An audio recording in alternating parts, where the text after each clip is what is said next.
Friends, ఇప్పుడు నా ముందు ఒక పేషెంట్ కూర్చున్నారు. She came to me after 1 year. She was అంటే ఎందుకు చెప్తున్నానంటే చూసే వాళ్ళకి కూడా అలర్ట్ అవుతారు, అర్థమవుతుంది అని. She's a known diabetic. అంటే 1 year బ్యాకే ఇంతకుముందు 2 సార్లు అబార్షన్ అయ్యాయి తనకి. 1 year బ్యాకే లాస్ట్ అబార్షన్, అప్పుడే డయాబెటీస్ ఉందని తెలిసింది. దానివల్లే ఇట్లా అబార్షన్స్ అవుతున్నాయని కూడా ఇన్ఫార్మ్ చేయడం ఏంది.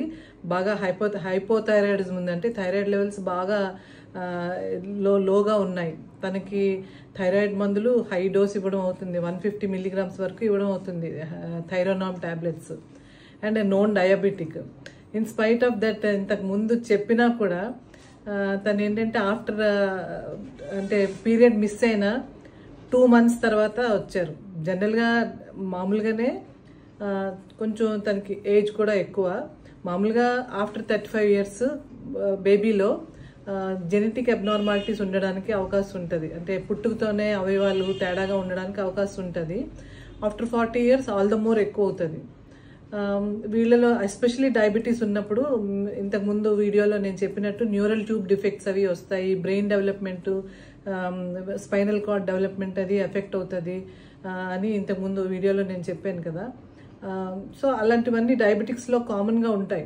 అంటే తను he's a very well educated lady అయినా కూడా అంటే మన ఓన్ హెల్త్, మన ఓన్ చిల్డ్రన్ హెల్త్ కాబట్టి ఇలాంటివి ఎట్టి పరిస్థితుల్లో నెగ్లెక్ట్ చేయకూడదు. ఇలాంటి వాళ్ళలో ప్రాబ్లమ్స్ ఎక్కువ ఉండడానికి అవకాశం ఉంది. ముందు నుంచి folic acid if at all she wanted a pregnancy, it should be planned. Diabetics pregnancy అవ్వకూడదు అన్నది లేదు. It should be A planned one. అంటే ప్రెగ్నెన్సీ రావడానికి 3 months ముందు నుంచి బ్లడ్ షుగర్స్ పర్ఫెక్ట్గా కంట్రోల్ చేసుకోవాలి. అట్లీస్ట్ 3 months ముందు నుంచి ఫుల్గా నార్మల్గా ఉండాలి. అండ్ దెన్ ఫోలిక్ యాసిడ్ కంపల్సరీగా యూస్ చేయాలి 3 months ముందు నుంచి. అప్పుడు విల్ బి సేఫర్ సైడ్. లేదు అంటే కొంచెం భయం ఉంటుంది కదా ఆ పాసిబిలిటీస్ రావడానికి. 3 monthsలో మళ్ళీ స్కాన్ చేసి సక్సెసివ్ స్కాన్స్ చేసి చూస్తాము.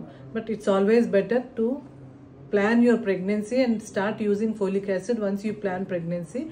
3 months తర్వాత folic acid వేసుకుంటూ 3 months తర్వాత కన్సీవ్ అయితే that will be very helpful. Thank you.